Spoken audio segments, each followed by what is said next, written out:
ते अस्तु भगवन् विश्वेश्वराय महादेवाय त्र्यम्बकाय त्रिपुरान्तकाय त्रिकाग्निकालाय कालाग्निरुद्राय नीलकण्ठाय मृत्युञ्जयाय सर्वेश्वराय सदाशिवाय श्रीमन्महादेवाय नमः।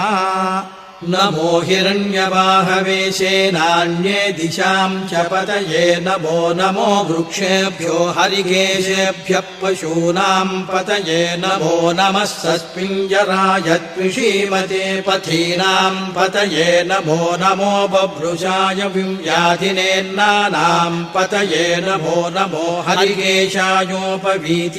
पुष्टानां पतये नमो नमो भवस्य हेत्यै जगतां पतये नमो नमो रुद्राय तताविने क्षेत्राणां पतये नमो नमः सूताय हंसाय